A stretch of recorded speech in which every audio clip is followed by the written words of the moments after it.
I've been watching boxing for over a quarter of a century. And at various points throughout all these years, there have been certain boxers who have come along and they've been considered invincible at certain points in time. If you go back to the 60s, now I wasn't around in the 60s, but from those who were around during that period, they can tell you this. During the 60s, Sonny Liston was considered invincible in the heavyweight division, which is why it was such a big shock when Muhammad Ali, or then Cassius Clay, ended up beating him. Muhammad Ali was, what was he, a 6 or 7 to 1 underdog going into that fight. Huge underdog.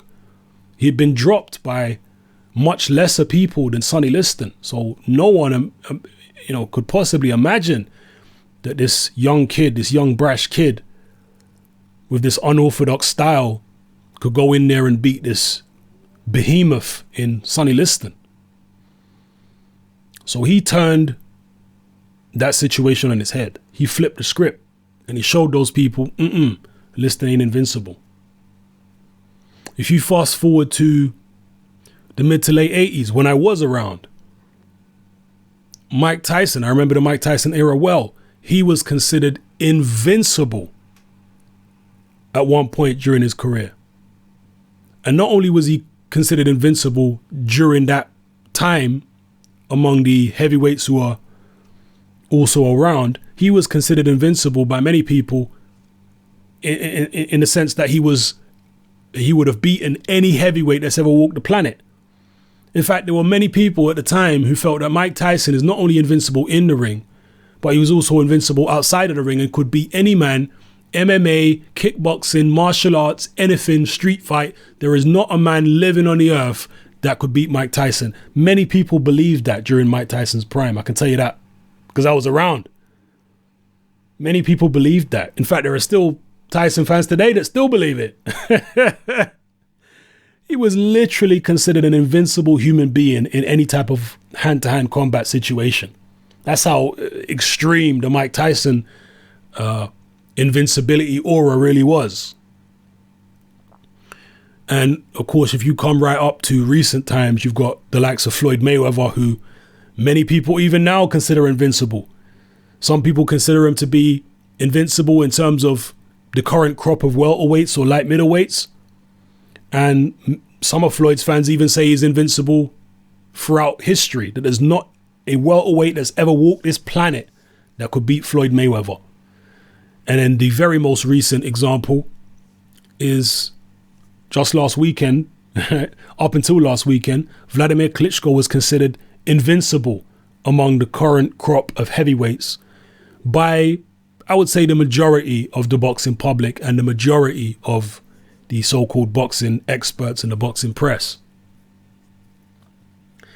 Now, one thing I've learned all these years is that there's no such thing as an invincible fighter. A prime Ali was not invincible. Even though a prime Ali never lost, I'm telling you now, in my mind, there's no way that man was invincible. There is someone, maybe not in his era, perhaps not in his era, but certainly from other heavyweight eras, who would have beaten a prime Muhammad Ali. A prime Larry Holmes was not invincible. There is someone that would have beaten him from some era. A prime Mike Tyson was not invincible. There is someone that would have beaten him from some era. Same goes for Lennox Lewis. Same goes for Vitaly Klitschko. Same goes for Floyd Mayweather. I don't care which fighter you pick from any era, from any weight, none of them are invincible. Why? Again, throughout all these years watching boxing, I've come across many sayings, many cliches, but one of them in particular stands out as the most truthful and the most poignant. And that saying is, styles make fights. That really is the greatest piece of wisdom that you could have when it comes to boxing. Styles make fights. When you look at all the great champions from history, the fighters who have at some point been considered invincible, the majority of them end up losing to the most unlikely opponent. They just come across somebody that has a style they can't deal with. It may be someone who most people felt that they'd deal with easily. For example, Sonny Liston, when he fought Muhammad Ali, he'd never come across a heavyweight that moved like Ali before. He'd fought guys that hit harder, definitely. People like Cleveland Williams and whatnot. He fought bigger, stronger guys who are more intimidating, guys who are better KO real. But he never fought a guy who could move like Ali. Just this last weekend when Tyson Fury beat Klitschko had never faced a 6'9" heavyweight with an 85, 86 inch reach that knows how to use his reach and can move very well and has head movement. Throughout all of Vladimir Klitschko's fights, which is over 60 fights, he's never faced anyone like that before. And that's the reason that he lost. Not because he's over the hill or any of this rubbish. Nonsense. 2 fights ago, he had one of his best ever performances in his career against Pulev. He lost to Fury because Fury had the style to beat him. Tyson Fury boxing the way that he did would beat any version of Vladimir Klitschko. Definitely. I'm telling you, Klitschko can't deal with the reach of Fury on the outside, moving around like that, head movement. He can't deal with it. Because we all know Vladimir Klitschko's never had an inside game. He's never been the bravest guy. He's always been a guy who relies on his boxing skills on the outside. What happens when his boxing skills on the outside fail him? Well, he doesn't have an inside game to fall back on. There's no plan B. There's either he wins on the outside or he doesn't win. So styles make fights. You know, he just came across a style he couldn't beat. Floyd Mayweather is another one. Considered invincible by a lot of his fans. Look, similar to what happened to to Vladimir Klitschko with Tyson Fury. What if Mayweather fought a guy with a ridiculously long reach who he couldn't counterpunch? What if he fought a guy that was keeping him on the end of a jab? What would Floyd Mayweather do? Would he turn pressure fighter all of a sudden? We've never seen him turn pressure fighter. Yeah, he kind of slowly stalks fighters in a very cautious way, but he's never turned out and out pressure fighter, hunting the guy down, hitting him to the body. It's never been Floyd's style. What if he fought a prime Tommy Hearns, particularly the one that was fighting at 154?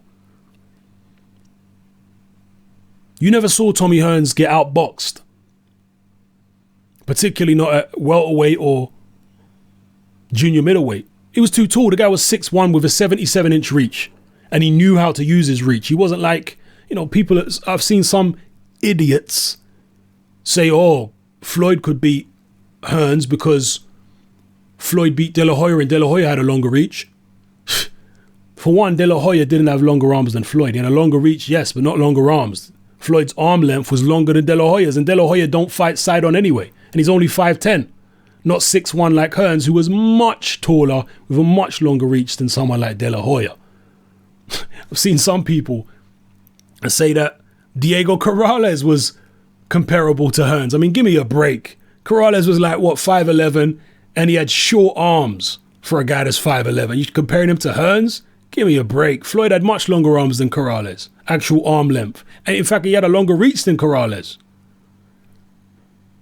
So you're talking about a style that Floyd has never faced, and you have to mention someone like Tommy Hearns. Never faced a 6'1" welterweight with extremely long arms, who knows how to use his long arms, who can keep you on the end of a jab, who's got terrific power in both hands. Floyd has never faced anyone even close to that. So this aura of invincibility that Floyd has is based on what? Based on fighters who he can reach easily, based on fighters who he normally has the arm length advantage over. Put him in there with someone like Hearns, who he's going to have to go to plan B to get close to Hearns. Sugar Ray Leonard showed that he could go to plan B. against Tommy Hearns because he was getting outboxed by Hearns. So in the end, he was like, well, if I'm going to win this fight, I better take it to him. And he took it to Hearns and he won the fight that way. Floyd Mayweather's never been in that position. So we don't know whether he'd be able to successfully take it to Tommy Hearns. I don't think he would. I don't think he's strong enough. I don't think he's big enough. I don't think he hits hard enough. I don't think he even has the mentality that if he was in there with a Tommy Hearns that he'd be able to say, okay, this counter-punching stuff ain't working. The guy's arms are too long. He's keeping me on the end of a jab. I'm going to have to go for it. I don't think he'd do it because Hearns hits extremely hard with both hands. So, yeah, styles make fights, people. This idea of invincible fighters, I've always felt it's just a total fallacy. It's a myth. There is no invincible fighters. As good as you are, there's always someone that has your number, whether they're in your era or not. They may have lost fights. It's not someone that would necessarily be considered a great. It's just someone that does things in a particular way that you can't cope with. That's why I give credit to people like Muhammad Ali, Sugar Ray Robinson, Sugar Ray Leonard, because of the fact that they fought all comers. Certainly in the case of Muhammad Ali, he fought all comers. There was nobody that Ali was supposed to fight that he didn't fight. He fought everybody. Left no stone unturned. That's why I personally hold someone like Muhammad Ali in much higher regard than someone like Floyd Mayweather, for example. Mayweather had good wins, don't get it twisted, but he didn't fight everyone there was to fight. Far from it. So, yeah, that's just my feeling on it, people. And maybe this upset, which happened on the weekend with Klitschko Fury, will have opened some people's eyes to the fact that, like I say, there is no such thing as an invincible fighter. They don't exist. There's always someone that's got your number. Always. Whether they're in your era or in a different era. Boxing is chess, it ain't checkers. It's rock, paper, scissors. One style does not beat all styles. You know, that I like that analogy Dwyer always uses, that boxing is rock, paper, scissors, because it really is like that. So, yeah, just wanted to get those thoughts out there, people. Those are my musings following the upset on the weekend. It's your boy Hatman, I'm out.